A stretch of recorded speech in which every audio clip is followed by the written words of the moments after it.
Qonea quahi Gulchishuhan. Qual yewa yach qaqali satin. Aqati ewa qudzati deshu. Acho hastu hiti. Dakullahash. Ya asquanitsu. Teqati aya yidu sago at. Qual qatitsu. Gled qati aya wan qanins taku. Yewa akawul khitshan at aya. Jutewe. Joya we an yukawa. Yewa hastu data ya tuchtatan. Gaha anil qut hatadki. A cook ayak achtagak. Hatu wasako konahawe hilwasa haskawati. Just a kathu. Ya ha hiti to one katsu. Take aya we cut. Kadi aya yohi. Yewa yanat a nayas the cut you Tlingit ani. Aqawe kalchishugu away. With two sakoko at ark. Ye away wuhi. Yandistek ye. To Ye away ach. Ya kastin. Skalnik atich wasatien. Ye o kakwash to aya wuhi yata. Tleidihin aya. Ni teeth plain. Kunach away. Stakatya anikuk. Jia was done. Yada we sha. Achoe I was at just the cut we ask Kwani. The kleinach as away aus nech. Och aya koneke uwe ich we kleinach as. Gat ia achtke. Gat ia achtke. Ke uwe ich. Yada we at the Klianach which aguta as Kwani, Koneke hasiwe. Esau to ach. Juya Shetsin aya has to jeet, a jeetewe hasawati. Akawits us ane kone aya awasus. Yis as Kwani aya Koneke uwa. Yewe we atkatu aya kutzati. Ya shada. Yewe has to ina adati tuchtatan. Hawe kuu. Wanach hetwatusako wanach soya waki wan kanins. Tag ha icht aya. Kun aya hasakanik. Wasa atkakwane. Kwashi tekadi aya ha anikade yakwaki. Adach aya gachtutlagan, ha gachtutlagas. Aka away, his wasa haswuti. Yewe datu tuchtatan yayagi, ishu acht wasaguyi in kachoniki. Gulchish, yuke.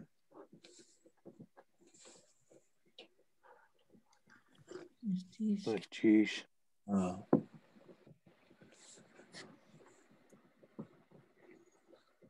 Adesatsu de Twasagu Yatani, Tlingit Kinach. Get away, Jitlay Kagata Ako.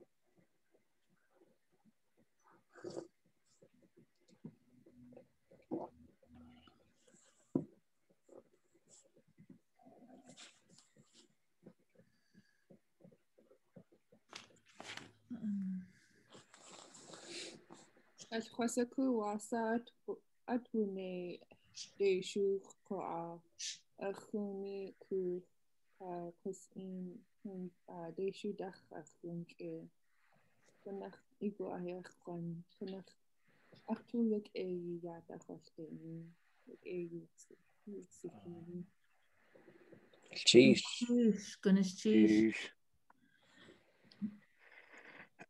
They should young cook yaki where they should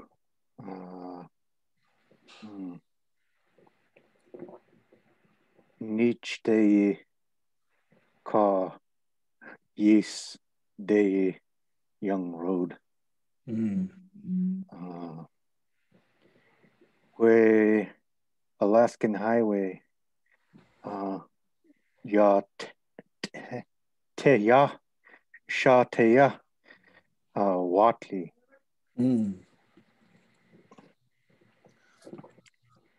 Wasa clock one cook. Clock on Siudakwasitan ice day everywhere. Leaky school roof. Skundakit. John. Clear ka nusk ka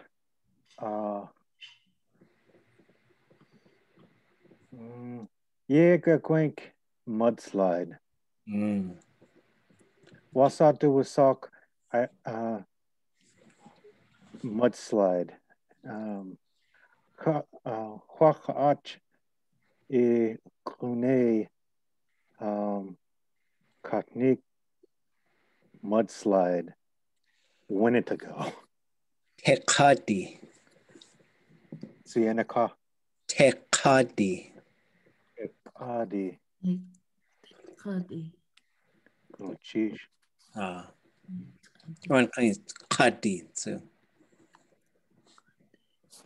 Chat the kakakwadan. Oops.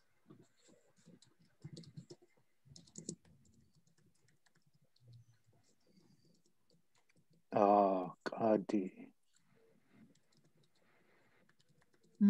Te kadi. Yeah, Tekadi. Mud. Wasa do sok mud. Kut mud kunach. Kadi. Echlasaka kadi. Gwash. Yeah, well, Hosatin so yeah. Kalte just Hinyachaya ade at Wushahashi, yeah. That's Gani. Where Katwatu Aho Kunach shoot Kunach Kut Kati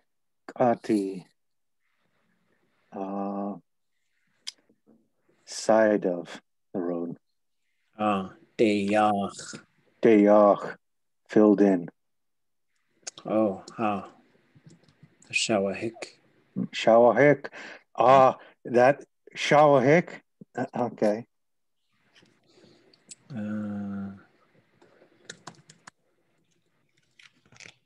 Okay.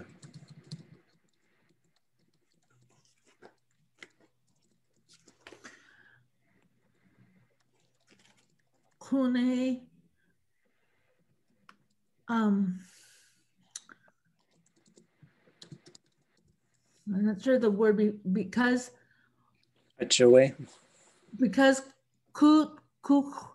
kadi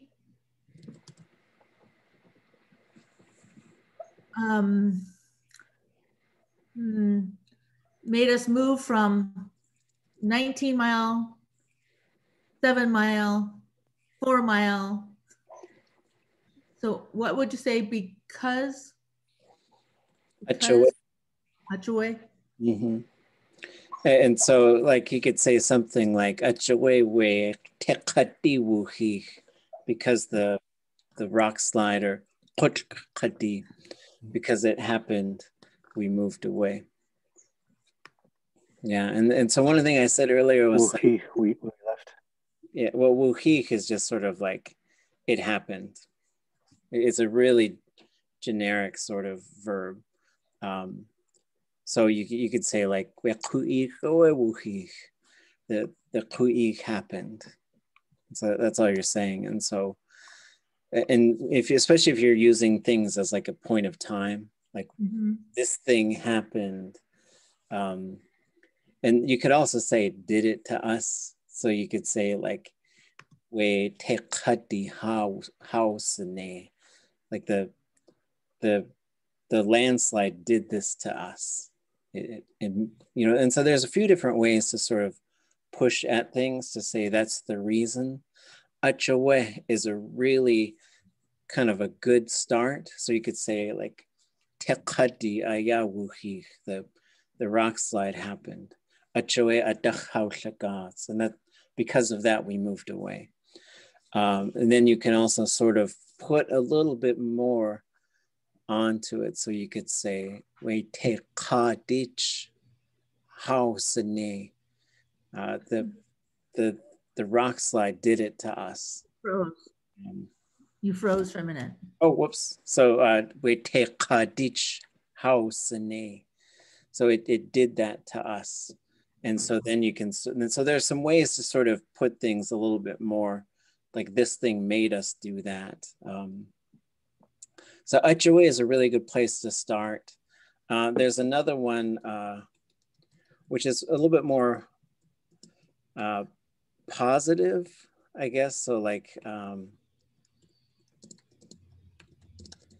so tu wadach, and usually like I should write it like this. So tu wadach would mean like, because somebody did something, it allowed you to, it made it possible basically. So it's a little bit more of, because there could be sort of positive things, because you could say, yeah, those kids were messing with the birds. That's why we had to leave, because we knew like bad things were coming. So that's like kind of more like they did something wrong and cause and effect, or something bad happened. So we, this other thing. Tu adach is sort of like, oh, because they did all this work, we were able to do this stuff. So. Okay. So the mudslides were pretty bad. So I just started off just talking about those, the houses that washed all the way out into the ocean. Very traumatic and very, very terrible. So just said praying for our land and for the people on the land. The earth is warming up, so it becomes more unpredictable, I think. Although these things have happened. So I shared a story that was told by Clarence Jackson about, I think it might have been in Tlingit, which is called Latuya sometimes. In that bay, there was a massive slide as well. And it created a tsunami, and this gigantic, like 1,000-foot wave came and hit the mountain across from it. And it ripped all the trees off. And they say it ripped all the trees off this mountain except for the one single tree that was left, and started yelling, "Can you hear me?" And they said it was screaming this. And then there was this little patch of trees on the other side of that lake who began to say, ʼawtuli.át, we hear you, we hear your voice. And that so because of the things that they said, just the act of being heard, that tree was able to start dropping some pine cones and repopulated a whole forest up on that mountain. So I was thinking about that, and then I was talking about long time ago, the ʼawtuli.át would often tell us, like at Yandist, okay, say, mountain's coming down, we gotta go. And everybody would leave, and then they could predict these things. And so there was a time when people usually didn't get hurt by them. But I think once the ʼawtuli.át started, we lost that practice. We lost that ability to forecast a number of different things. And so, yeah, a lot of just thinking about our community of Chilkoot and people there, and all our friends and relatives who are up there. And in Juneau as well, we've had a couple of, there was one not even a mile away from our house where just luckily, it just went right down the street basically and just came out. And so it seemed to probably damaged that one house pretty bad, but everybody seemed to be okay. I'm certainly scared, a lot of work to do to patch it up. Then there was another one right down across the street from the Aware shelter. So, like Tlingit Height is raising money for the Haynes community. There's a private fundraiser up there in the Haynes community. Aware always is looking for donations and support. So they're trying to help people in who might be in domestic situations or need to get out of a situation that's harmful to them. So I was thinking about a lot of that stuff. And then the way we talk about them is ʼawtuli.át. There's a mountain called ʼawtuli up by Carcross. You can see it, and you can see where everything slid off of the mountain. And then from there, you can add te in front of it. The first one has a T, it should have a D. And so then those are rocks sliding, and then snow is the avalanche. And then these are muds. It's just like a big flow of water, the way that mud moves these days when it gets real wet like that. And so I was calling it ʼawtuli because is the word for mud. And then I'll share with you folks, I was talking to a speaker the other day, and she says, we always say ha'ani, but we should also say ha'katki. So on is technically like a land that somebody lives on, and then katk is like the dirt, the soil. And it's just, there's two different ways to talk about the land, and they're both really good. But sometimes if you say ha'ani degachtu'at, you're just saying like, we're gonna go to our village. And so people they won't always interpret it as, and we're reading the story, and one of the elders I worked with, he just kept saying Tlingit, and he was just talking about the village. So sometimes when we say Tlingit, we're thinking of like all of the Tlingit land, but maybe that would be Tlingit. So that was Lillian Hillman that was talking about that. And then Shawahik is to be full of solids. And then, and this is another thing, like you can see that classifier switch to an L classifier. So you could just say Shawahik, like it's full. But then you could say a shawshahik, somebody filled it up. So that classifier changes to show that it's not just like that, somebody made it that way. I was really surprised about that, because I figured since we have so many categories that the human being full that I know that word from, and a mountain that has filled up a ditch, I thought it would be like on a different category, but it really isn't. No, the one where it change if it's you dealing with liquids instead of solids. So that's the way that one would change. And so it would switch to kit, which is to be full to the brim of some kind of liquid like water, coffee. Oh yeah, that's a good point. Sheesh. Yeah, so thinking about the land, ha'ani, and then I would say that could be our land, but that could also be interpreted as our village. And so the unpossessed form is on, which is inhabited land or a village or a very large boat, like those big old cruise ships could be on. And then, let me make sure I get the spelling right for this one.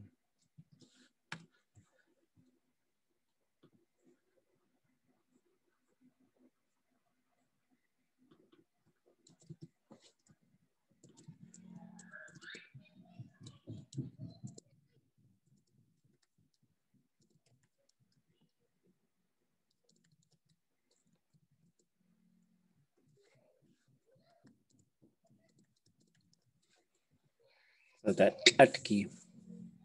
So that's how, and then you see that K switching over to a G, right? And so a bunch of these things that we learned early on in this semester, just continuing to see how they're applied. So any other questions? Anything you folks are thinking? This is our last like teaching class for the semester. So we'll make sure to give you folks plenty of time in case there's stuff you want to talk about. I was trying to think of a way to say icy road. And, I think of glacier every time I think of ice. So what would be the best way to say icy road? They would let And so that, but it depends what you're saying. So if you're saying like the road, that means the road is frozen. And so there's another way you could say it is you could say and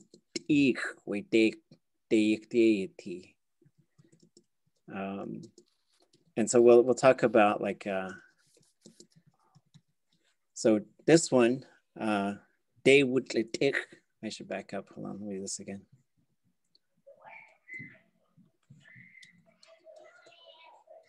So this one is the road is frozen. So now this you could put, and so that's what I say when my internet. Of course, I don't know until like after I'm frozen, but like you could say that for anything. It's in carrots frozen. It doesn't really work for like sometimes you could say, oh man, my fingers are frozen. It doesn't really work that way in Tlingit. It'd be pretty literal, because there are some things we say in English that are sort of metaphors for what we're trying to say. And then the second one,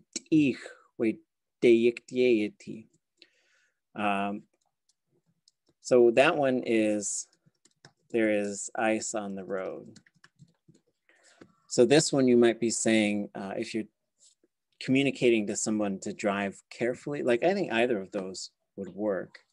And then, let's see, then you would switch to a different verb.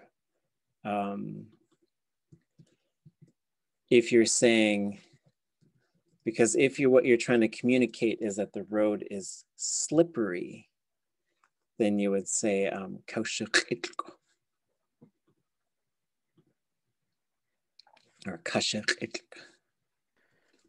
it was top road was glare ice, bottom road had quite a bit of it, and then you get out a Klukwan and then all of a sudden blacktop. Oh, wow.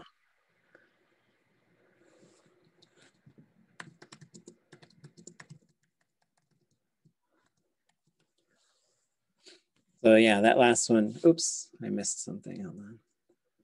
Fix it.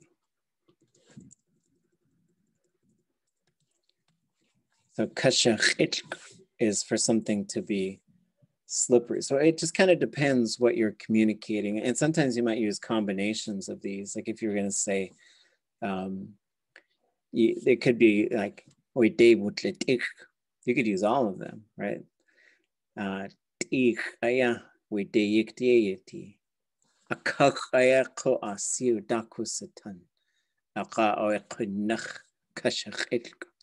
So the road was frozen, there was ice on it, and it rained on it, and now it's really slippery. So it kind of just depends, it always comes back to it. In Tlingit, there's sometimes multiple ways to say one thing, but just sort of depends on what you're communicating.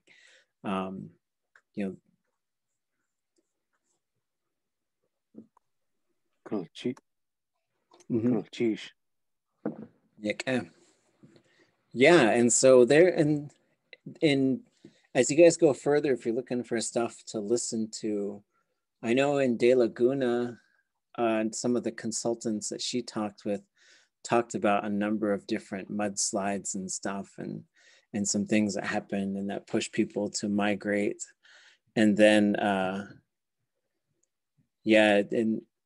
and then these things also, they tap into these collective memories about all kinds of stuff, like just really trying to learn the land and live with the land and understand that there's only so much you can know.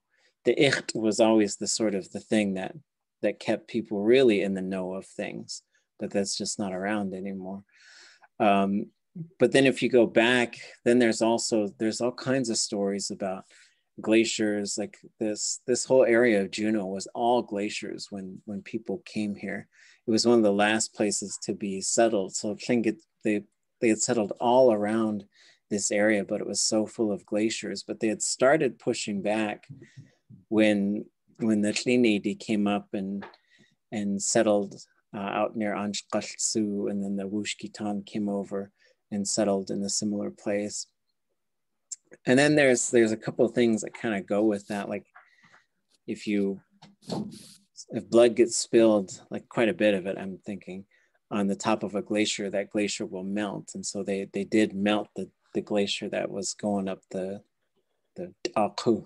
And then that's how they got access up to the Taku. And then if you go back way far, then you're dealing with the flood. And so the verb wushaku could also be related here. So if we're talking about like,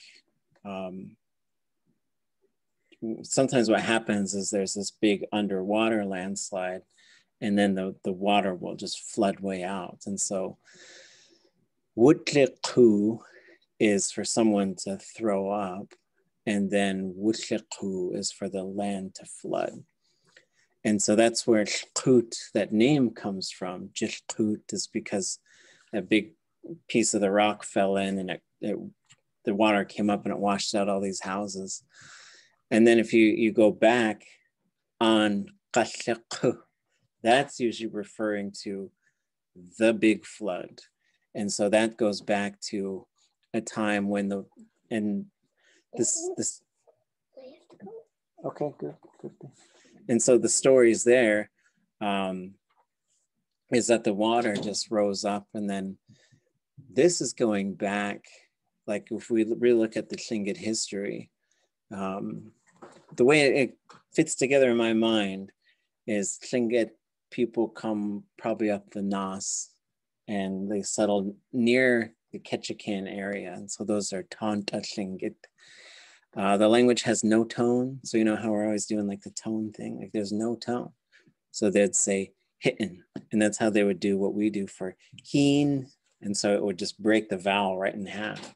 We do this double vowel sound, which is why when you get into,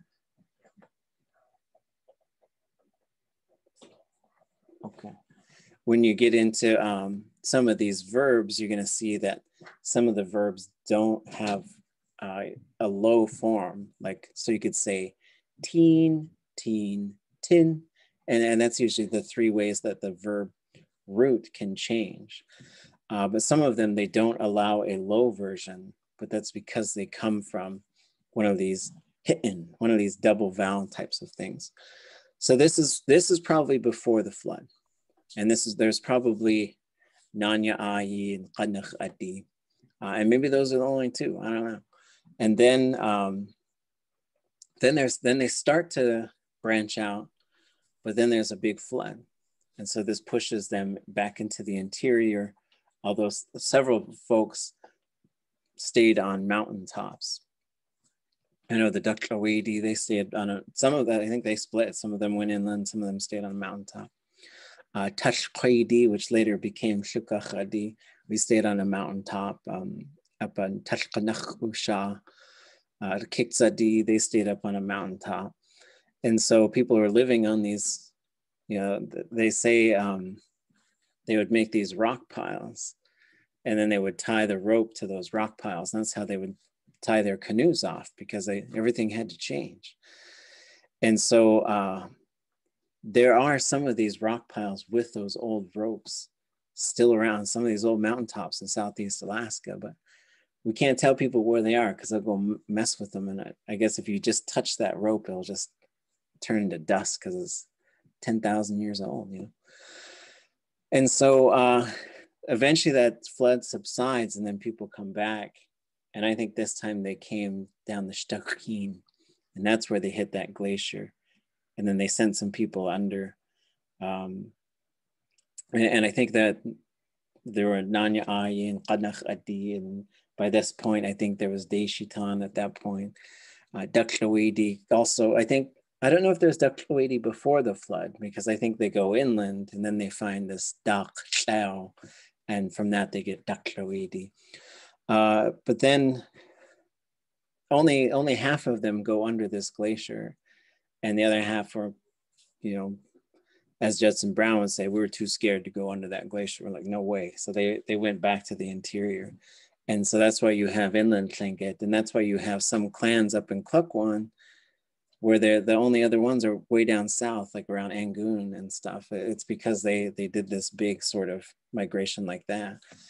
And this is thousands and thousands of years. And so that's why we do have stories about Tlingit people encountering each other and being shocked that they like, you speak Tlingit? We speak Tlingit. Who the heck are you guys? But it's just because they separated from, and then as the glaciers melt, then they start to be able to make more contact with each other.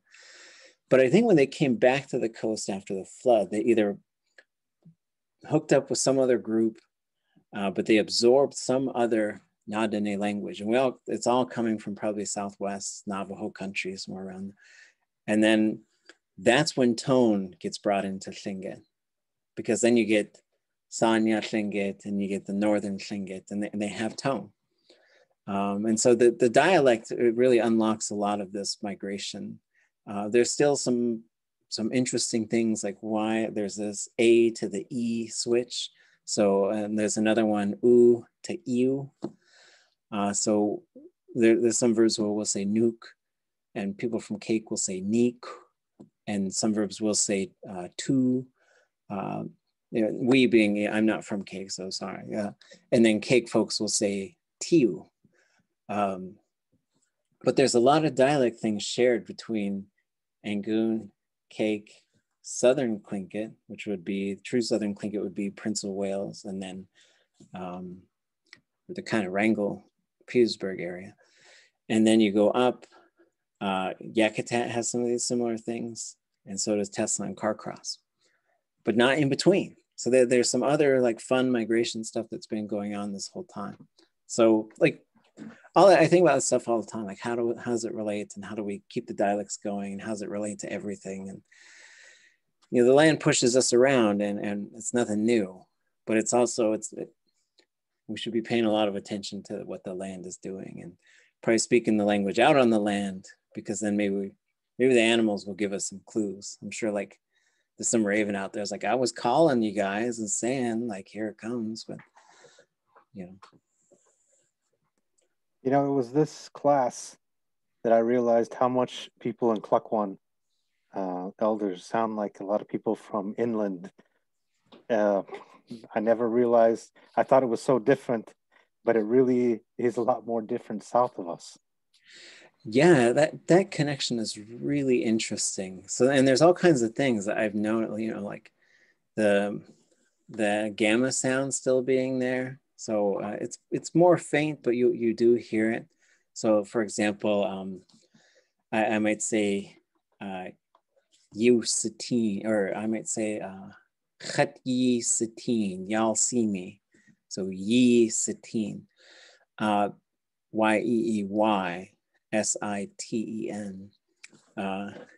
So here's yi satine.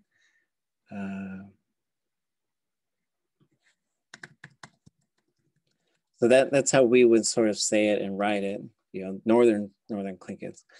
And then when you go to Teslin, I guess, I found something that the chat doesn't like. The chat doesn't like this character. Hold on.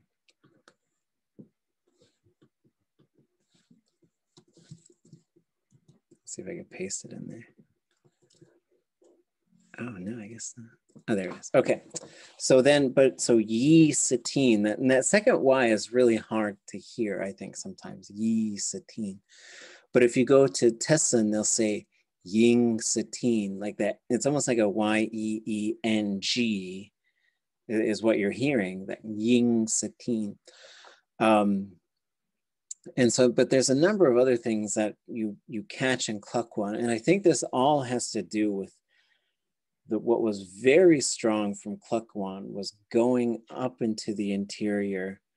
And this included going down the Dak Shahini and going down to Qunnahu, to Dry Bay, but more so probably going up into Carcross, which is interesting because Haines is almost closer to Carcross because you go over to Skagway and up, as opposed to going up and all the way over. But there must have been some shortcuts or something to cut over. Maybe the road just takes the long way, I don't know. If you go up the Chilkat and you look up where the Kusawa is, right up there by the glacier that the Chilkat River comes from, right there is not too far from Dak Shana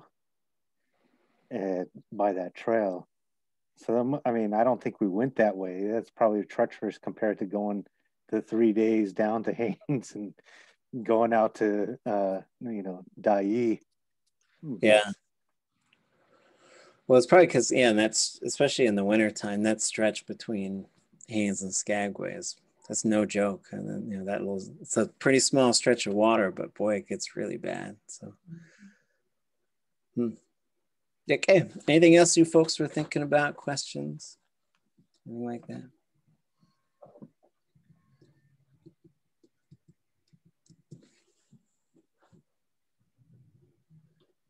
Okay, well, I know I said we'd take a look at this a while ago and we kind of end up just doing other stuff. So this chapter is mostly on kinship. So I thought we'd talk about kinship to sort of get us, maybe we can make a bunch of Zoom calls and FaceTimes and Google Hangouts and with all your family. So now we'll learn how to talk about our family. So this chapter is called ʼawtuli.át, which is who's that? Just to get us starting to think about like the phrase. I was in a play in Washington, D.C., and there was a line where someone knocks on the door and this guy yells, ʼawtuli.át, who are you? And then we're a bunch of actors, and we were all staying on the same floor of this hotel in Washington, D.C. And we'd all just go visit each other's rooms and just hang out.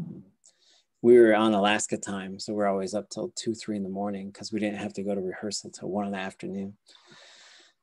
And somebody knocked on a door, and then this guy, he goes, ʼawtuli.át, and it was like the people who clean the rooms. And so she's like, I'll come back later. So we're all laughing about it.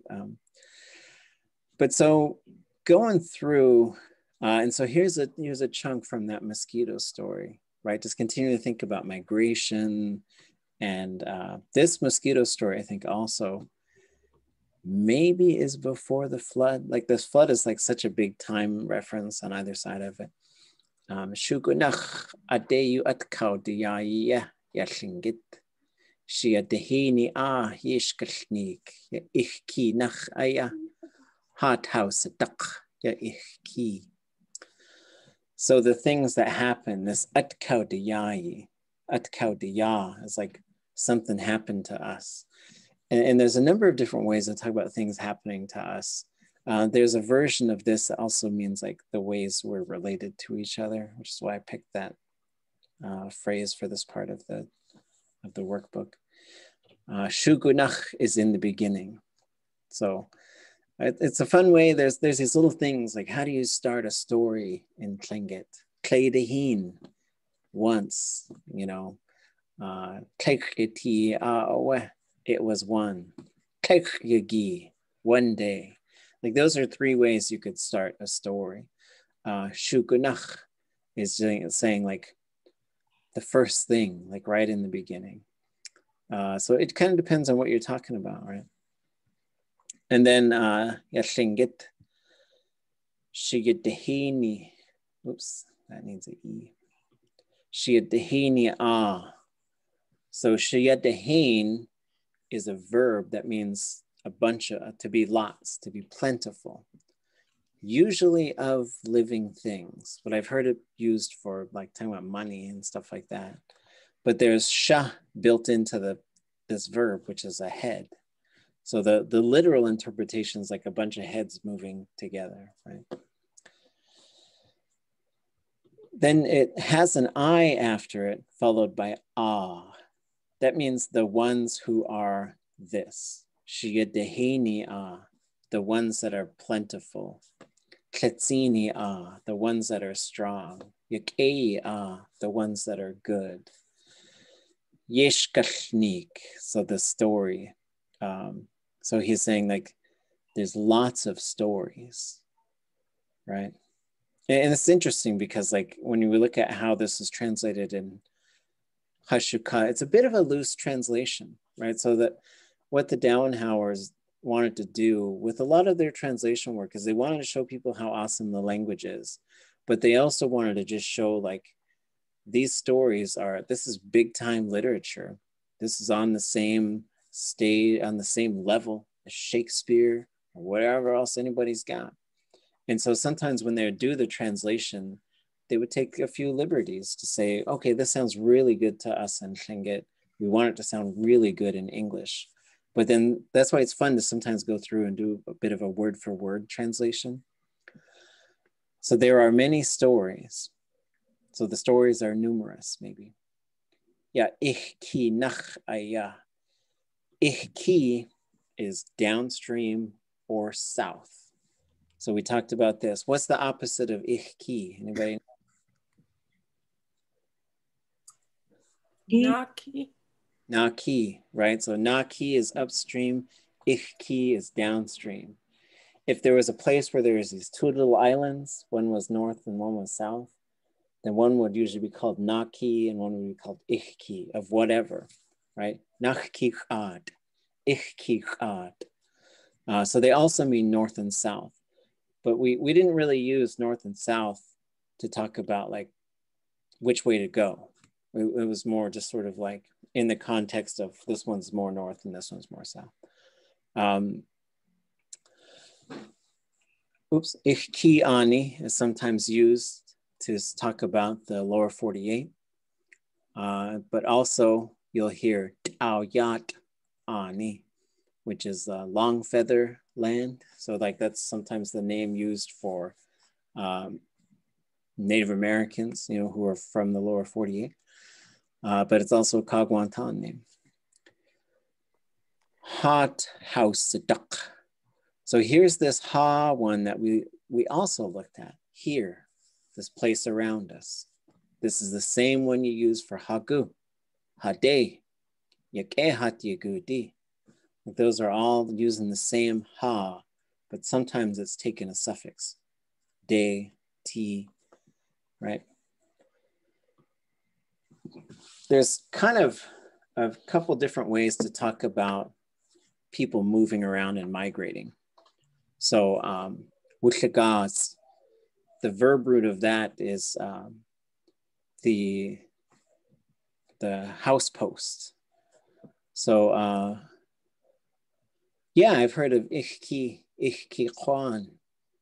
I've heard that for like just saying like Native Americans. Yeah. So house duck. ʼawtuli.át means going back to like the origin of these sort of migration terms. Actually, let me show you. I got these in a slideshow so you can look at them.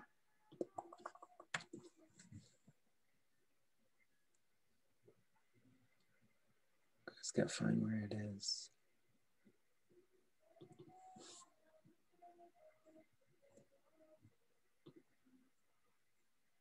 Yeah, it's not it.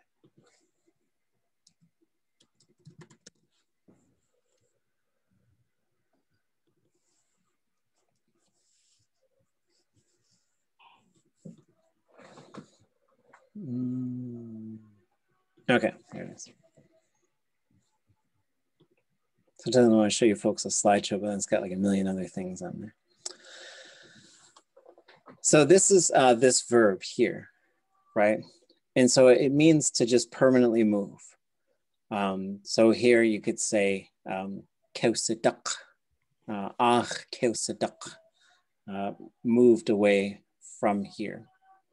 Kegursadak, going to move away from here. And so, but what this one has with the dak as the verb root is usually implying like we're leaving and we're not coming back.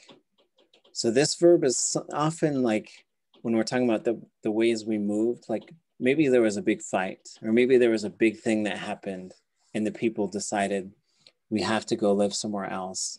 We're not coming back to this place. So then they would often use this particular verb. The other one, let's do this one first, is ʼawtuli.át, right? And so if we go back, like these are both, they're using object pronouns as well, which is interesting, right? Because I am not moving, it's almost like something is moving me. And so it's just a little sort of logical thing to think about. The verb root for this one is a house post.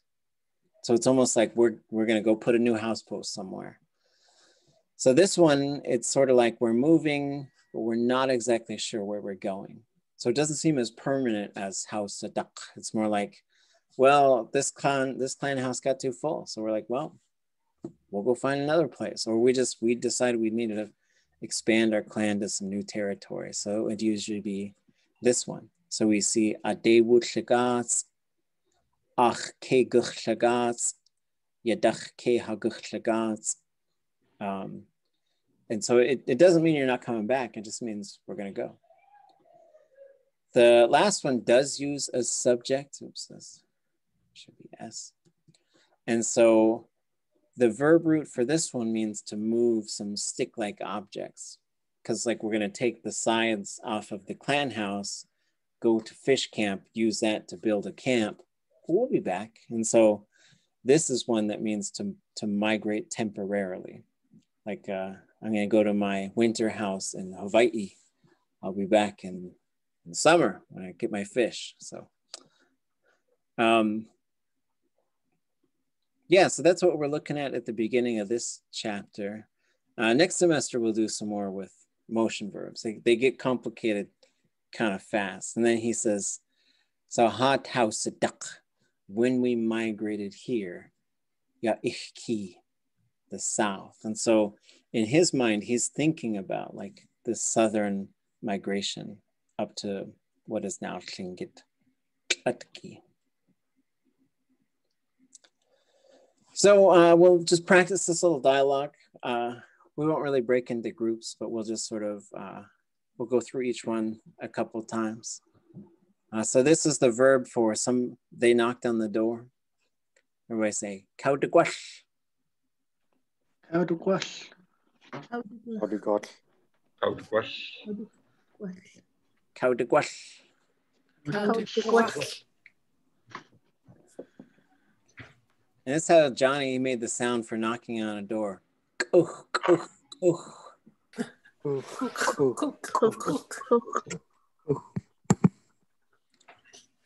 Neshka. Neshka. Neshka.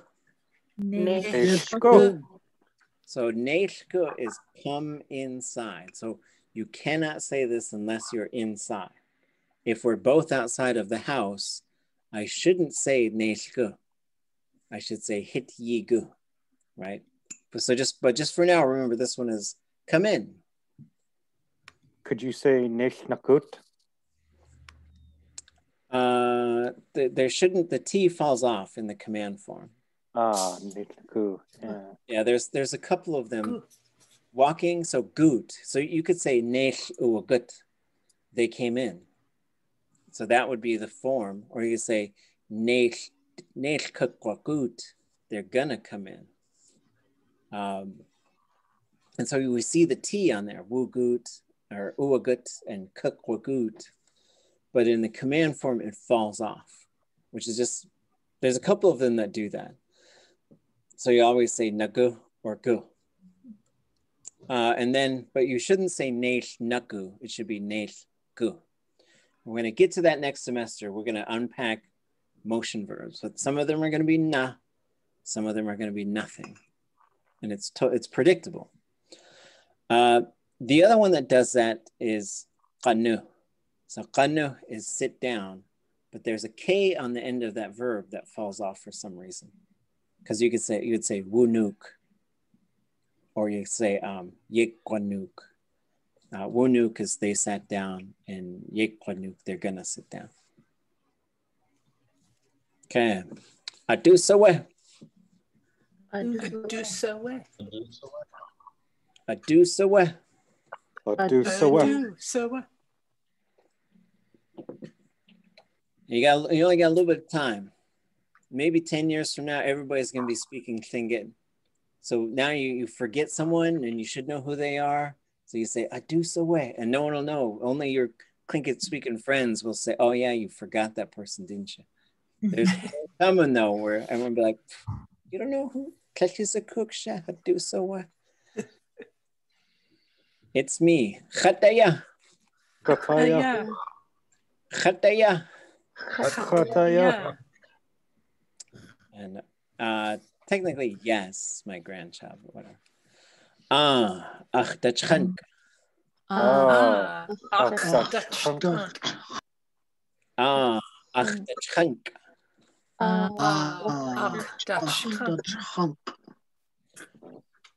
So we're going to get to this little K thing. Yeah.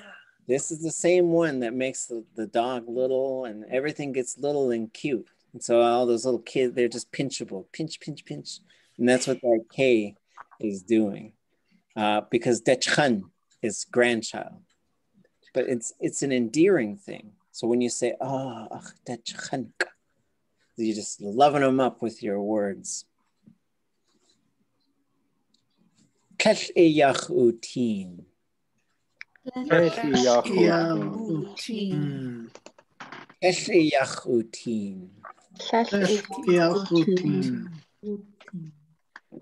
So if you think way back to when we were working on that thing, like, do you see a house? I see a killer whale. So that one was chatin.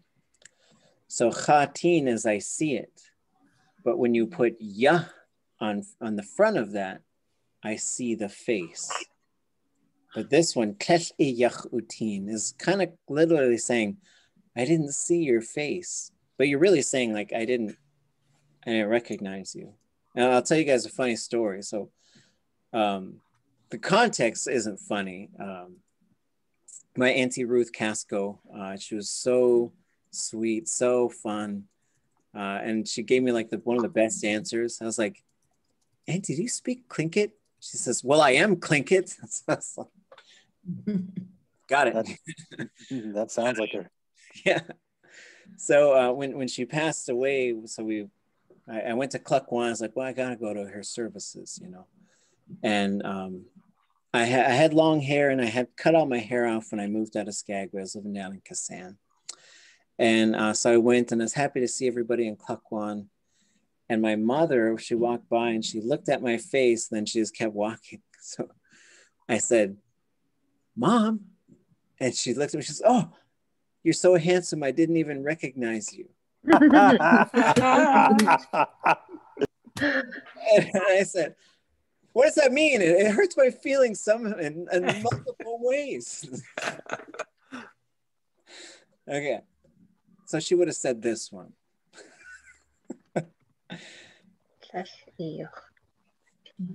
Okay. So here's one of these things linking to things. ʼawtuli.át.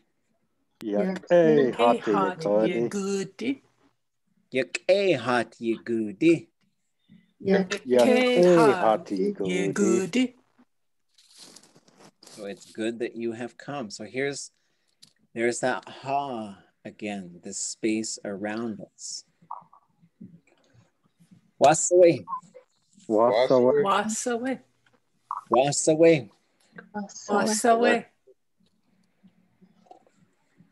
So if you just sort of start, if this is towards the beginning of a conversation, it's just like saying, hey, it's not something that always requires an answer, but sometimes you could just tell them whatever's on your mind too. But there could be other contexts, like, for example, someone could say, ʼawtuli.át. How are you? ʼawtuli.át. I'm sad. Wasaway. Why is that? What's going on? Right? So it's just sort of sometimes it's a bit of an invitation to say, tell me more if you want to, or what's going on, right? Okay, so now we have a nice long sentence here. So we're gonna do this with the octopus tentacles. So here's the chunks. So chunk number 1. ʼawtuli.át. ʼawtuli.át.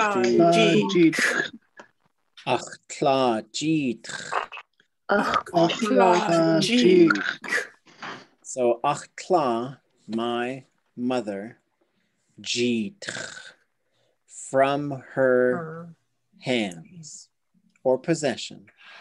So ʼjit, we see the dach here. Sometimes if dach gets put right onto a vowel, it'll just turn into this TX It'll just contract that way. The reason you would use ji is you're saying who's giving the thing. So for example, if I gave you something, like I was giving you this bracelet here, and if I said, ʼawtuli.át, that what I'm telling you is saying, I'm giving this to you, but it's not from me. Like my sister gave it to me to give to you. So that's how the ji-dach is working. Okay. So from my mother, ʼawtuli.át. ʼawtuli.át.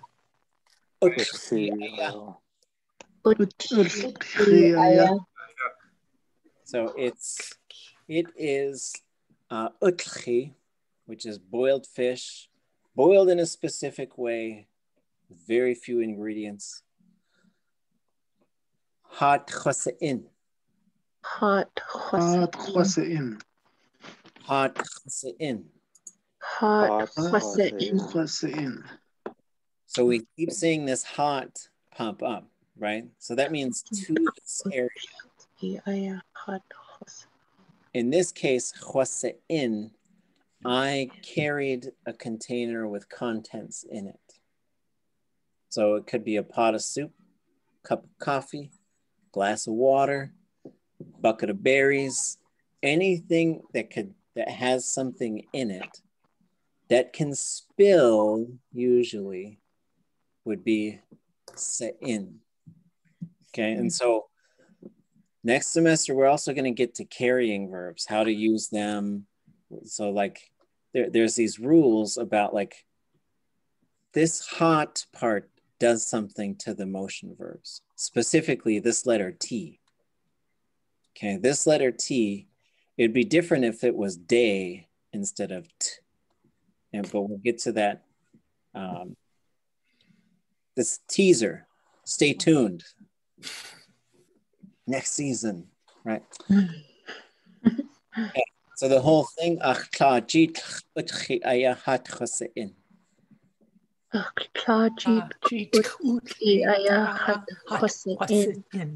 Okay. So I've brought boiled fish here from my mother, right? And we're just going to talk about word order quite a bit. You've got these three things. You could say ʼawtuli.át chose'in ʼawtuli.át. You can move them around, right? It's not like etched in stone. But what you're going to do is the most important thing comes first. So here I am walking in with the soup, and I got to say, my mom, it's from my mom. If I don't tell you that, I'm going to be in big trouble. You're paddling. So yeah, this is from my mom. It's boiled fish. I brought it here. Okay. Right. ʼawtuli.át.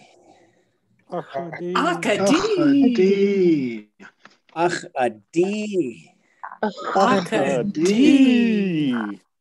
This has two main uses. Some kind of pleasant surprise, like ʼawtuli.át, like, oh, that's wonderful, fabulous, yay. Or this is something that you use, like if a baby, you know how they're learning how to walk and they always fall down and hurt themselves and stuff. And then you'd say a little bit different. Instead of like ʼawtuli.át, you'd say ʼawtuli.át. Then you pick them up, snuggle them. Right? ʼawtuli.át soe. ʼawtuli.át soe. ʼawtuli.át soe. ʼawtuli.át soe. So here's the ʼawtuli.át, from where, thing. And so the one thing to keep in mind is whenever you start one of these question things, wa, da, ʼawtuli.át, ʼawtuli.át, kun, adu, there's gotta be a sa in there as well. It's sort of like you're gonna open the thing and then that helps to close the thing, right? So, and there could be things in between them, right? So where is this thing from? ʼawtuli.át soe. And we'll do this one. Here's another three-parter. ʼAst'ech wukuch. ʼAst'ech wukuch. ʼAst'ech wukuch. ʼAst'ech wukuch. They went fishing. So what you'll learn later too is this ʼast'ech. You could put, there's a whole set of, they're actually verbs that you could just put in there because some of them, they could be treated as nouns. So you could say ʼast'ech wukuch. Dad went dancing. Or you could say ʼashun wukuch. Dad went hunting, right? Ashka wukuch. Dad went to gamble. Dad's busy, right? Is that kuch the same thing as like yanakoch? Yes. So yeah, but yanakoch is right now. Wukuch, it happened. Yanakoch wukuch, yanakoch wukuch. And this one would be koch if you're getting an accent activated. Ach ish. Ach ish. Ach ish. Ach ish. My father. Ziyak ʼawtuli.át. Ziyak Ziyak ʼawtuli.át. So my dad, or they went fishing. My dad, a while ago morning. That's kind of the way the word order is working in Tlingit. When you reassemble that in English, you get my father went fishing just this morning. This morning. Goodness cheese, ho ho. Goodness cheese. Ho ho. Goodness cheese, ho ho. Cheese. Ho, ho. Okay, let's take 5 and we'll pick it up right here with another fun one. See you folks in 5 minutes.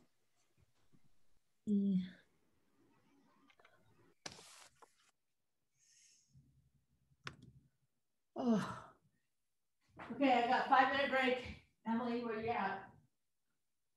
Emily? Huh? Oh. What are you doing? Oh.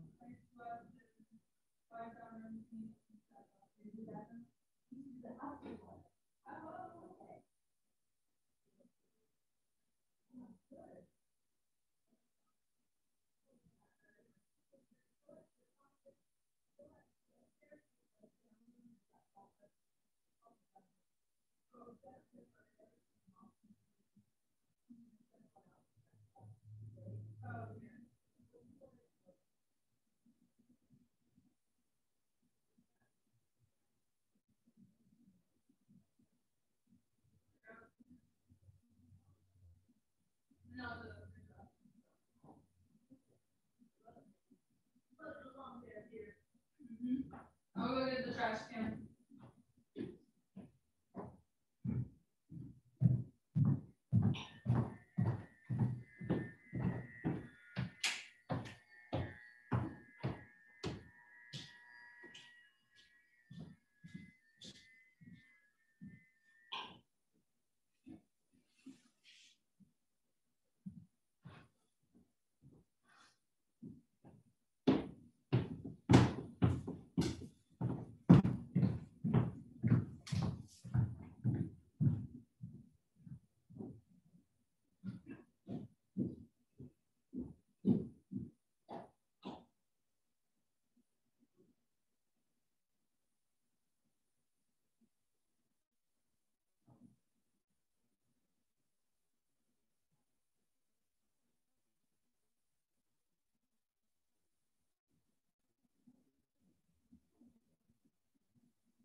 How's Raven House doing over there? I had it checked, and they said it was okay. The only thing was a little slide, not by the house, but at the end of that little road there, you know. But the Raven House is fine. That's good. So, which I'm really glad.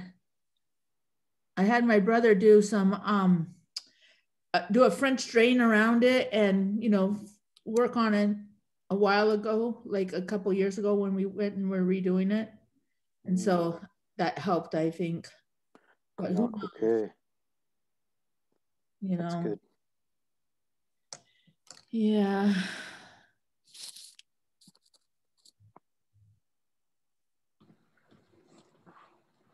Okay.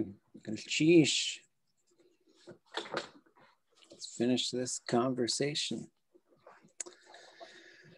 Okay. So the next line. So we had this conversation going. Grandkid brought over some ʼawtuli.át. What a good kid. So we'll do this one actually in just 2 parts because there's only 2 parts here. It's just the second part is kind of long. ʼijiyis. ʼijiyis. ʼijiyis. ʼijiyis. So that on its own means it's for you. So this is a great phrase. That's all you need. It's like you're giving someone a gift. ʼijiyis. It's for you. Right? So this is the G part, J-E-E, which is the possession with yis. Yis means for. Okay? And now here's the verb. And what this verb is saying is, let me do it, right? And in this case, it just means kind of something. But there's a word. Yeah, right there. Oh. Talking to me? You're saying on mute. Yeah. You just saw your award there that you got. Oh, yeah. Congratulations, ʼawtuli.át. Jeez. I'll stash it next semester. I'll put it up on the shelf. Oh, no. It's good. Just like this every time. Like, by the way. By the way. So humble. Okay. So without the ʼat on there, if we just said ye nakasane, that means let me do it. And so this this verb, we hear it as ye ʼawsane or ye nasne. Ye nasne is the command form. This is the catch-all do it verb. So I could say itika ye nasne. And it literally means do that, do it to your room. And it means clean your room. Winadak ka ye nasne. Fix up the table, right? Set it or clear it. It could work for either one. So the ye nasne is, it just means do it, right? Or fix it. What the ʼat does is it means something. So if I were to say ye ʼat nasne, I would be saying do something. Just do something, right? And so this would be like, it depends on the context. Maybe we're roommates and I'm always doing dishes and I'm always cleaning the bathroom. Ye ʼat nasne, do something, right? But in this case, when we combine them, let me do something. And then the ʼijiyis part. And so it's like, let me do something for you. Ye ʼat nakasane. Ye ʼat nakasane. Oops, I think I messed up on the tone. Ye ʼat nakasane. Ye ʼat nakasane. Okay. So this is a good phrase if you ever work with elders or anything. This is just saying, let me do something for you. Yeah. And so the grandparent says, Hin atina chatyati.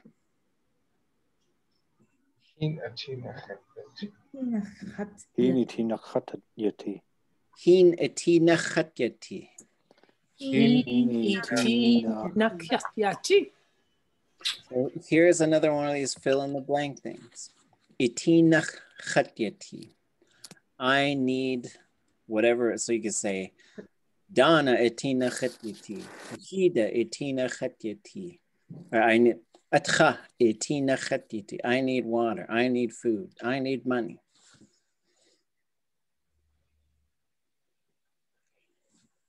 Hey chat chasein.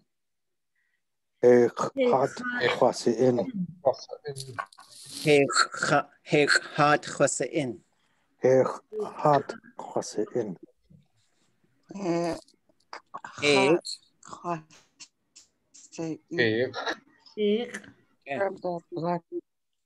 So the he again is sort of like if especially if I just set it down, right? Hey, no. The hot. Take it out there. Dump it and then clean it. Everybody's forgetting to mute tonight. That's okay. Heik hat chwasa'in. So here's the chwasa'in part. So it's the exact same verb that was up here for carrying the soup. So you're going to carry the soup, you're going to carry the water, you carry the coffee. Those are all going to be chwasa'in. I carried it. And then hot. So like the context is the elder says, Hinatinach chateti. I need water. So then the young person goes and gets it, comes back, says, hey, hat chwasa'in. Here, I brought it. Goodness, cheese shik. Can I ask a question before you? Yep. Okay, so if I've been wondering this question about carrying something that's not in a container. So carrying like if I was saying something to my grandchild or something like that, carry your name well, you know, that how would you, what kind of carry is that? Okay, that's a good question. Let's look at all the carrying things since it's just kind of on our mind. So in Hausanech Hayuk Atangi, there's a set of carrying verbs. So we've got, so basically these are all commands. And so this just shows you the command form for it. And then there could be other ones as well. So what I need to add to the first one is the first one for ti includes abstract concepts. So this is how you carry your name. This is how you would, I'm gonna bring it. Like there was this time where Walter Sobloff was talking and he started getting excited and he just said, I'm gonna bring it. I'm gonna bring it. And this was the one and then he just, boom, he just said these amazing sort of things. When you're 101, you could just do that kind of stuff, I guess.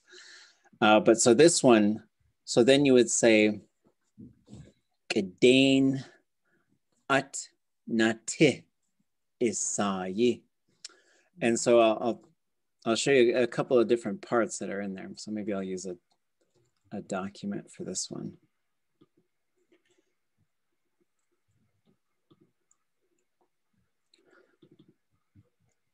So this one, we get a lot of help from the elders because we were trying to figure out how to, you know, like kids, they say, carry me, especially when they're just little and they get tired all the time. So then we got at, whoops, that should be a high tone. At, chat, nas, no. So this is carry me around. So there's a couple things that we sort of get from this one. This high tone at, it means to just go around. So if you say atchagut, I was walking around. Atchakuch, I was just cruising, right? And so it's a type of motion that just means you're just going around. So then you would use that same thing, but before it, you would use this word, kedain. And so kedain comes from this verb root, ke, like yak-e, it's good. And then the dain part, there's a certain set of verb roots that it can attach to, and it means to do the verb that way. So whenever you say kedain before a verb, you're saying it was done carefully or do it carefully. So then you're gonna say atnati. So that's gonna be carry it around carefully. And then you'd say isayi, your name. Oh. So that's again, like back to the octopus parts, right? And the most important thing goes first. And the most important thing, well, the kedain has to come right before the verb. It usually does, but that's carry it around carefully. So now this implies like some sort of Like you gotta think about it.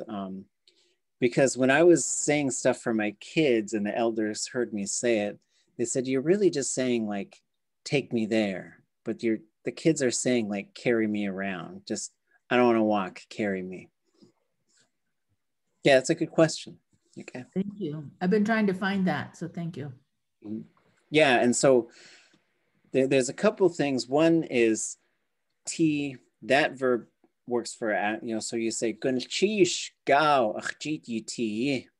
thank you for giving me the time. So you would use the T verb because it's an abstract concept. The ʼat part means to just around, like you're going to take it around. And then because it's ʼat, that's going to push it to be a na type of verb, but we'll deal with that next semester. Mm-hmm. Okay, good question. Okay, where do we go? Okay, gunashchishik. Gunashchishik.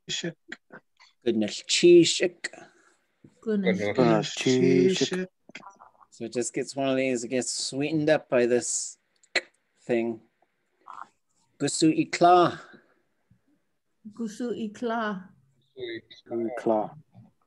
Gusu'ikla. Gusu'ikla. Where is your mother? So that could be any other kinship term right there. Where is your father? Where's your brother? Where's your uncle? And so once we learn those kinship terms, now we've unlocked all that stuff. Neishuhu. Neishuhu. Neishuhu. Neishuhu. So this neish is a different one than that one we saw earlier for neishku. That first one was to come inside, to come inside of a building. Mm-hmm. This one is home. And we know they sound exactly the same, but the first one cannot take a suffix, right? They're either in or they're gonna, they're gonna come in. They're gonna go home. Once you hear that you can put a suffix on it, then you know it's the noun one and not the direction one. Because this ends with this suffix, the answer should also end with the suffix. So neishuhu just means they're at home. Gusu'ikik. Gusu'ikik. Gusu'ikik. Gusu'ikik. So the keek is gender specific. So this is a male's younger siblings or a female's younger, or a male's younger brothers, a female's younger sisters. Schoonuhu. Schoonuhu. Schoonuhu. Schoonuhu. They're at school. Kakwagut day. Kakwagut day. Kakwagut day. Kakwagut day. I'm gonna go now.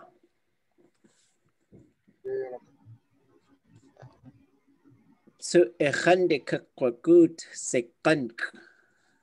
Su Echande kakwagut sekank. So echande kakwagut sekank. Su echande. So tsu is again echande, to be beside you, to visit you. Kakwagut, I am going to go. Mm-hmm. And then sekan is tomorrow. And then the is the time marker to say when, to mark the time where it's going to happen. So at tomorrow, basically. Quick question about two. Uh, I know, like, if you were saying what two, you two, how does two become like referring to somebody else as well and again? Yeah, good question. So usually that one is high tone. Oh. High tone one that usually comes kind of towards the end, like wa'atsuka, you and you also, like so asking you, chatsuka, me too, like as a question. And then if it comes usually before the verb and is low tone, that means to do that verb again. Oh, geez. So you say, ha, tsu'acha. Wow, he's eating again, right? Shude, Yon Hakut. Yeah, I'm going. I went there again. Mm-hmm. Well, Chwagud would be I went there again. So that Yanakut would be I'm doing it right now. Mm-hmm. But yeah, okay, yeah. Su ach in kananik. Tell me again. Su yeyanaka. Say it again. Yak ich satini. Satini. Yak ich satini.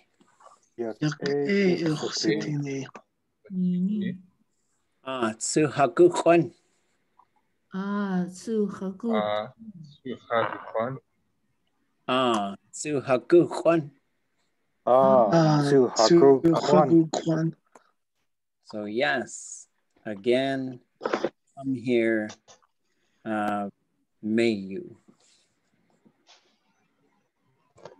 Ganashish.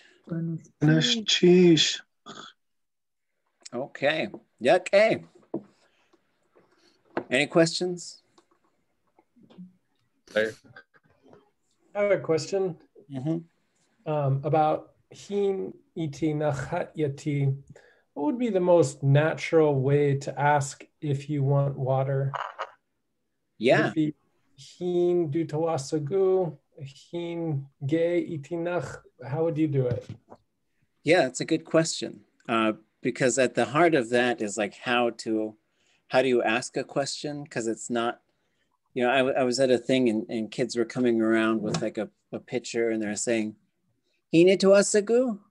And I had to say, hey, you're not asking a question. I just said, even though you're doing that little thing like you do in English, and I said it just privately, I wasn't making fun of them and I wasn't trying to embarrass them. And I said, put a ge in there, and then you're asking a question. So that's the first thing is add a ge. The second thing is, where does it go? And I guess the third thing is which phrase. So the need, you can say need, but the need would imply like, gee, they must be like really super thirsty. But it could work for like, do you need money? And so that certainly could work, right? And there's ways to ask these things too. So you don't want to embarrass people, but like there could be a situation like, hey, let's go grab some food in the post-COVID world. And someone said, oh, do you need money? I'll buy it for you. But so let's start with this. Oops, him. So let's say we learn a phrase like this. I'll put it down here on the next page. Everybody say, hin ach tuasagu. So now how would I change that to you want water? Hin ituasaguga. So this one as a statement, hin ituasagu. But then these aren't like if you ask elders about like this phrase, they'd say, why would you say that? Like you're not them? What are you thinking for them? So then you got to ask. So with this ge, and if you're from Klakwan or from Teslin, it's ge. This usually goes after what you're asking. And so it doesn't always just go right at the end, but that doesn't mean it shouldn't go at the end. And this one I've actually heard 3 different ways. So I'd say pick one. So I've heard hin ge, ituwa siku. And then I've heard hin ituwa gesiku. And then I've heard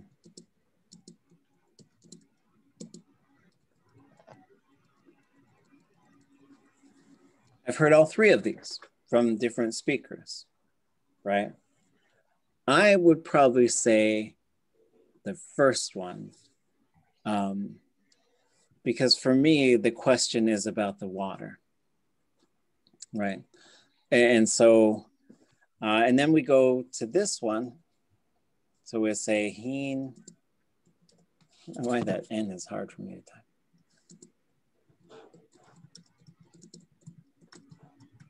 So here it is, I need water. So step one, how would I say as a statement, not a question, as a statement, you need water? Hin iti nach I iti.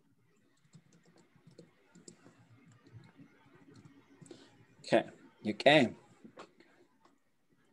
For double jeopardy, why is this one separated, the I, and this one isn't?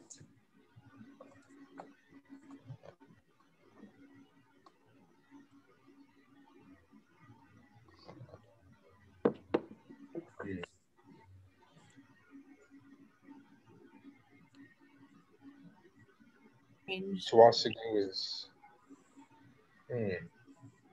Isn't it one because it's talking about somebody else, and the second one is referring to yourself? Well, let's take a look. We go from ach to I, and here we go from chat to I. There's a major clue there.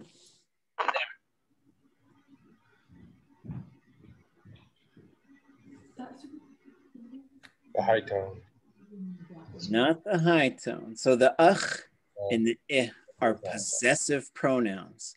ʼawtuli.át, ʼajin, ʼawtuli.át. This one is an object pronoun. So possessive pronoun, my, your. Object pronoun, happened to me, happened to you. So just little things like it's going to start making more and more sense the more we look at some of these examples. So this one is a statement. So it's not like, I guess there's a context for this. Oh, hine tuwasigu, right? Like it's weird to think of a context, but I could think of a context like this. Like this is something you got to tell kids and adults. Like people should probably tell me this more often. I just drink coffee all day. I was like, oh, you need water, right? So for a question, I would say,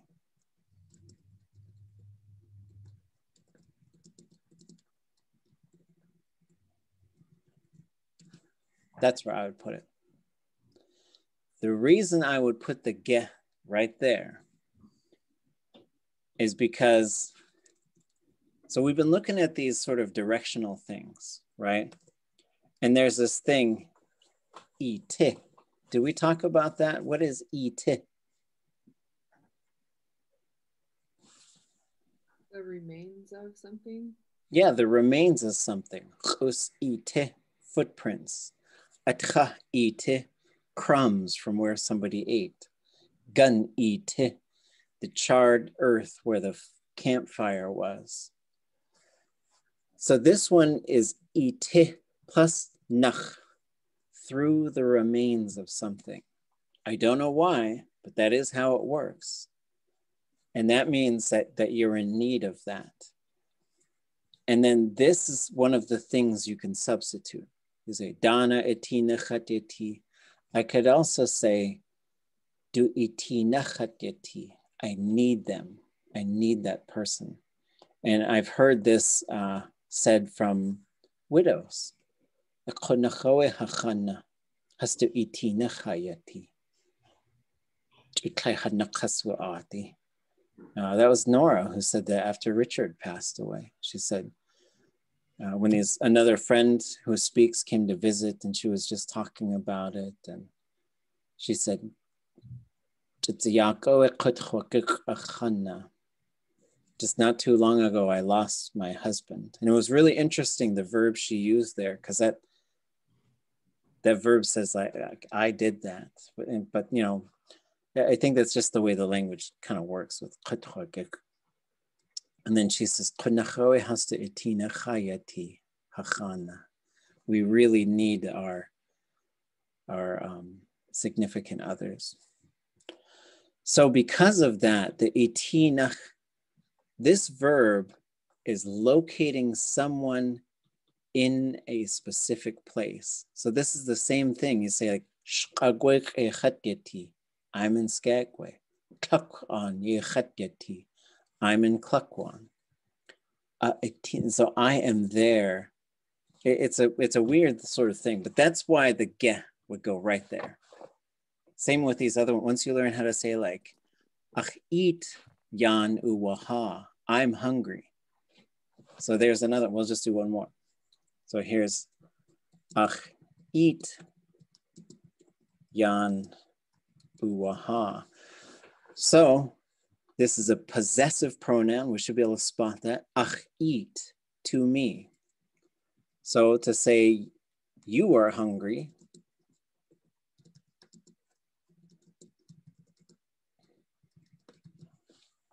something you don't say that often, but you'd say it to kids and to other people like, oh, you're hungry. That's why you're melting down, right? So then,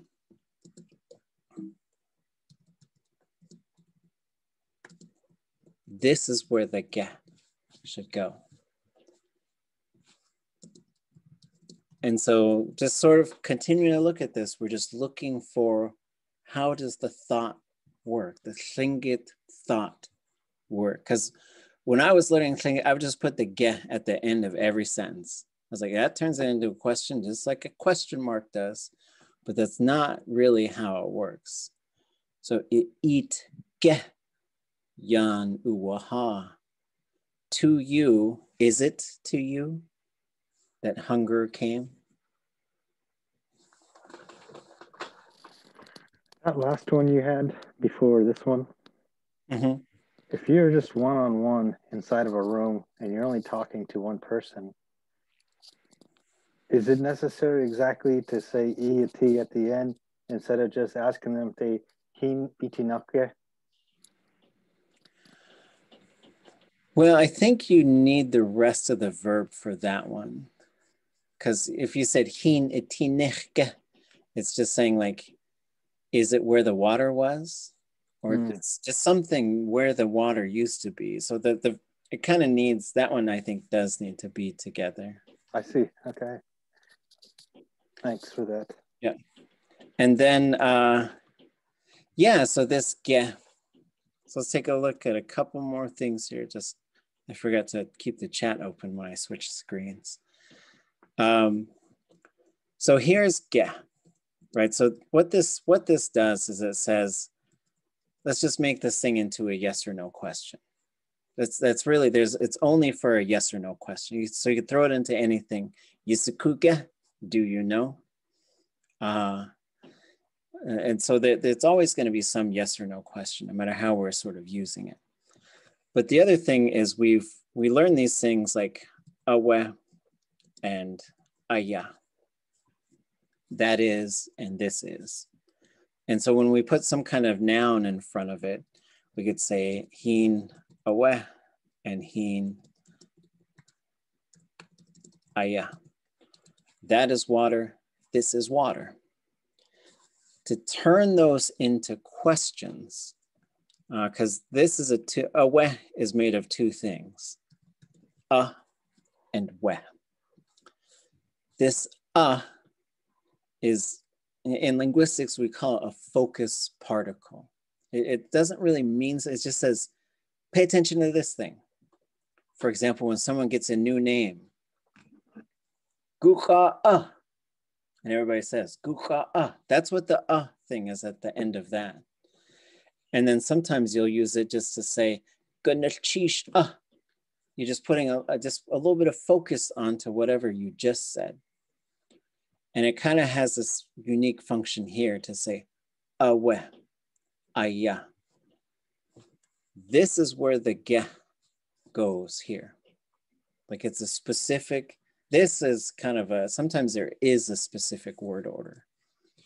And then when you get that, you get akwe, is that. And then for this one,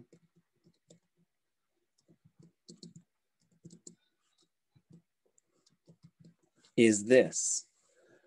So in the context of really short things, so someone walks in, I look over and I think I know who that is.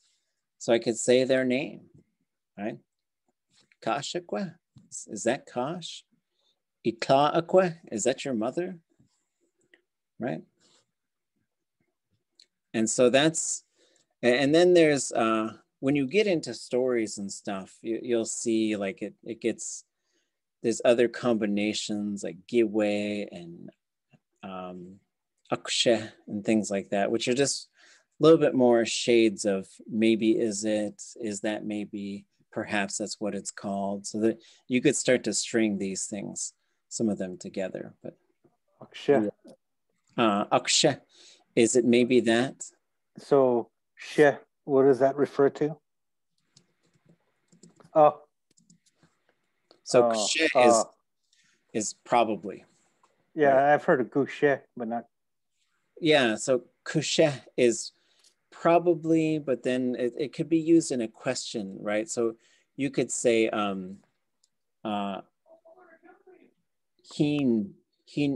etinech iti. Is it maybe water that you need? You know, and so it's not just asking, but it's also sort of suggesting at the same time. That's what, and so when you add that together, you get akshe. And usually you're going to hear this one with a ye in front of it.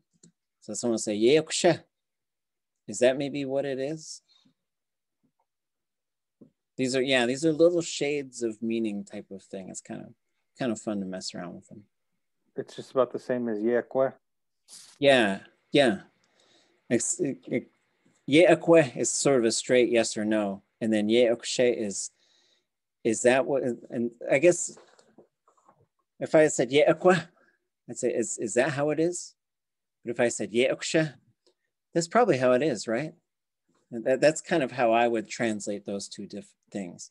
So when you put the kshe, you're putting a little bit more of your own suggestion in there. What a valuable phrase to know.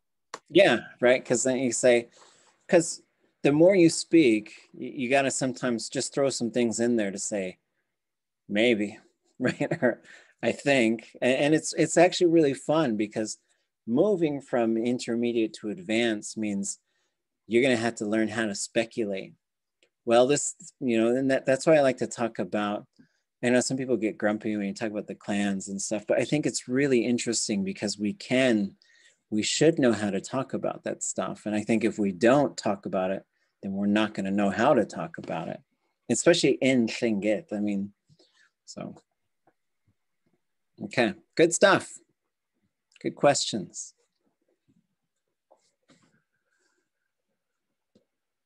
Yeah, and so the akwe, usually that works for just like, is it that?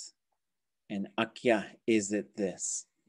So if you were to say like, hin etinich akwe iati, it kind of, you've added one too many things and it doesn't make sense. I guess in English it would say water, or sorry, what do we say? Do you need water? So it'd be like saying, do you water? It is need you. You know, so it's like just throwing one too many things in there that might throw it into not making sense anymore.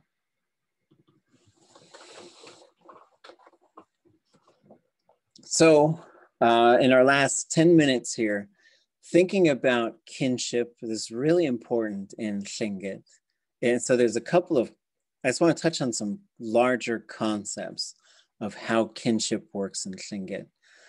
One is, it's really based on 3 things, maybe 4. One is the clan, your clan, their clan. That's gonna have a lot to do with it. Second thing is any existing relationships between people's names. There was some other Chone and there was some other Kuch, and if they were one was someone's uncle. Like I first met Charles DeWitt and he was probably 80 years old. And I told him my name is Chone and he said, oh, Sonny. And then he called me Sonny every time he saw me. Like he would call me uncle, like this 80-year-old guy. And I was probably 24 years old. And I was like, wait, what? And, you know, and so, but that's because his uncle was Chone. And because I'm Chone, I am also that Chone. So it's clan-based. It's also based on these previous relationships. So, and sometimes someone would be given a name. Like, you know, let's say we brought out this name, Chashka. Someone's gonna get the name Chashka. And if it was for some really big event, sometimes we would name a child that, or we'd name a person that, and then their mom would become Chashka Tla. She would get an additional name. And then the father would become Chashka Ish.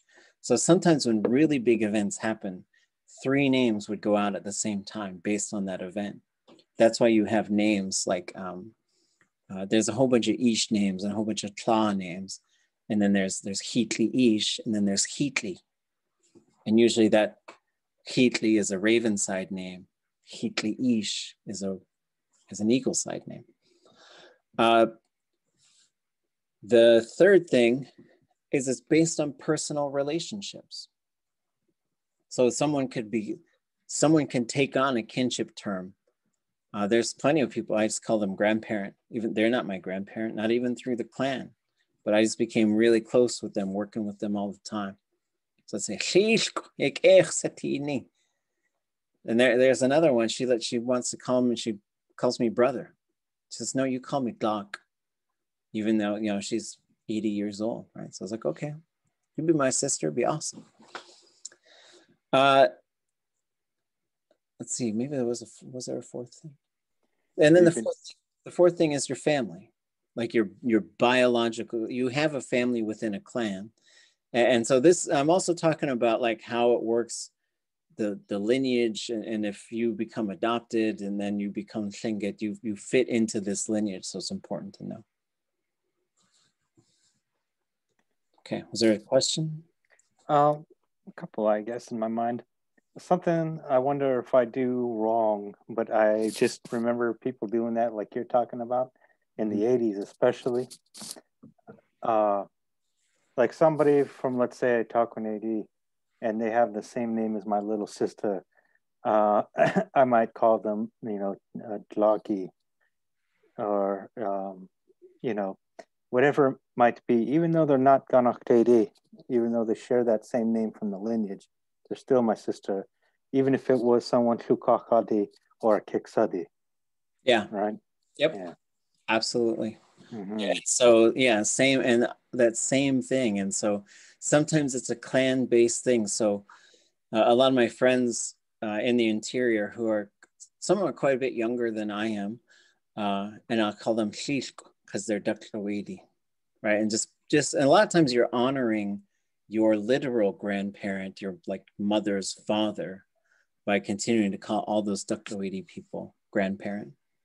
So yeah, it's really interesting the way this stuff works. The other thing is it's a generational thing. There's no cousins. There's no cousins, right? So this means whatever your clan is, all those, it goes by generations. So all those ones, one generation up from you, maternal aunties, maternal uncles, all of them. And then all of the ones like one generation down are all maternal nephews and nieces.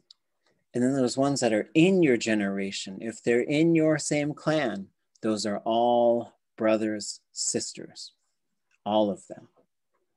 And then if it's it gets a little bit interesting if once we move out to another clan, because then there's these sort of default things. So if you're a raven and they're also a raven, that's your chuni. If you're a raven and they're an eagle, that's your kani. And then it can get closer from there, right? Depending on if there's some other relationship. If they're your father's clan, then they're your aunties and your uncles, all of them. That's just kind of, it's pretty fun how that stuff works. I've had a confusing time one time with that relationship. One thing was with Tonk, because we've referred to each other like as Achuni. He's referred to me as the same, but he's also Uncle Smitty. And so I've asked him, do you prefer, and he's also grandpa to many people. So I said, you're much elderly than I. Which one would you prefer, Achuni, Akak, or Aklik? And the other day he referred to me as brother. And I was shocked. And so sometimes I don't know what, so I just refer to him as Achuni or Akak when it's serious. I don't know.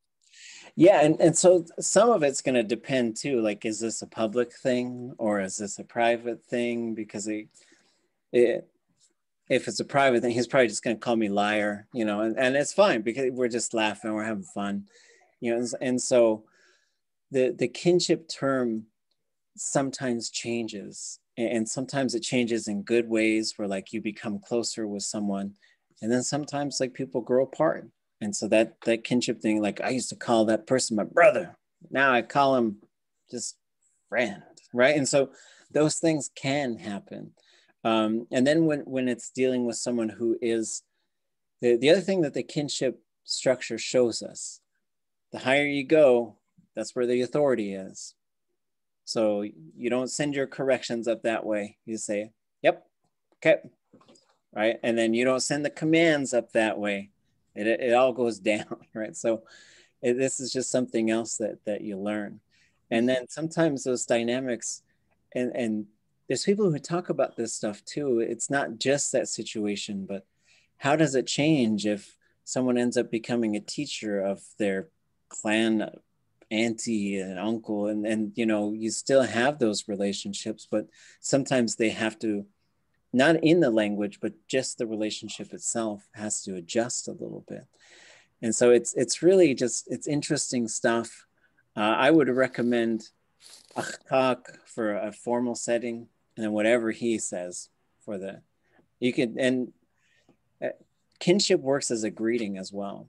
It's like when you see someone, like some people I see, I'll say, ha, Keek, because you know, I've taken them in as a younger brother. And that's the other thing too, is people can be different clans and then they can decide to use a sibling type of term because they feel really close. They just work together. They're always together. A long time ago, it was probably less like that because the clan was together all the time. And that's, you know, the clans still, they are together for the ceremonies, but it's not like there's the Shukachadi neighborhood and the Qanachtidi neighborhood. Like maybe someday that'd be pretty cool. And then, but the other thing, so like there's some charts on here that talk about this stuff. The one thing is there's your father's side and your mother's side, but it's sometimes those are the same side these days, and we don't need to shame anybody out for any of that stuff. But there was a way that it did used to be, which was you would marry into the opposite clan, and so that's why you would have these that would help preserve some of these relationships. So a couple of things, I know we're out of time, but a female has older sisters, younger sisters, and brothers. Doesn't matter if the brothers are older or younger. There's ways to say that, but you got to construct it, because it was basically like the girls would tell, they had their work and the older ones were in charge of the younger ones. That's what it comes down to. A male would have older brothers, younger brothers, and sisters, right? Because the hunch gets to decide, has a lot more responsibility, but also has more authority. The other thing that sometimes people do get confused on is keshk is the same moiety, niece or nephew, gender doesn't matter. Kashk is the opposite moiety, niece or nephew, gender doesn't matter.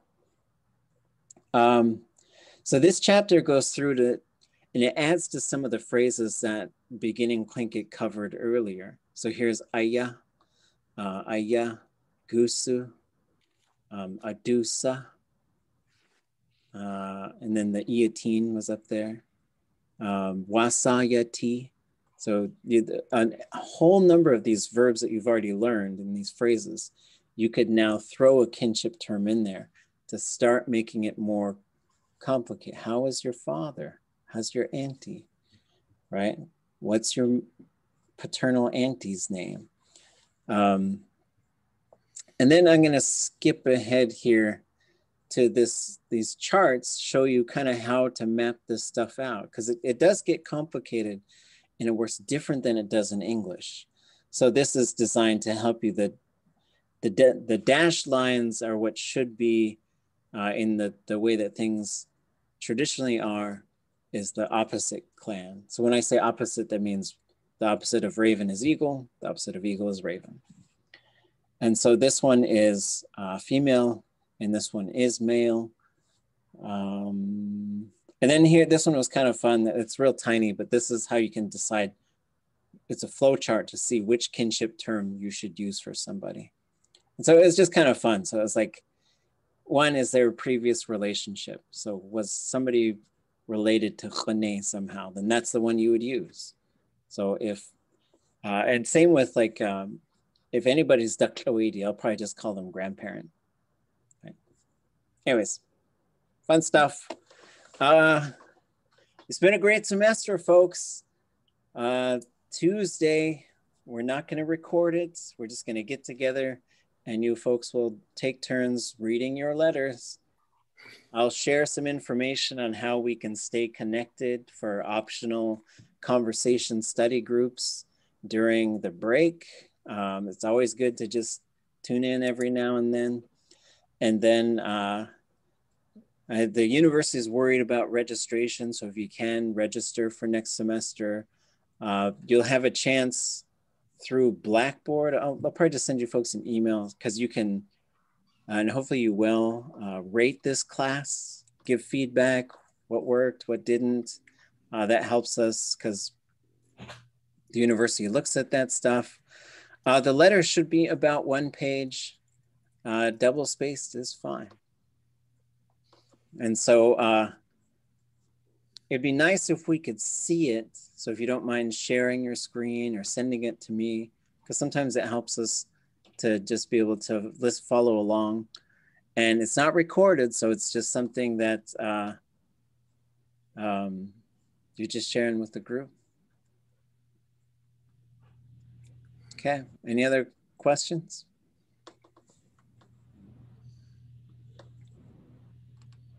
Okay, have a good weekend. Gonna cheese, Johan. Ganesh Cheesh. Ah, eh. Cheesh. Yak echa.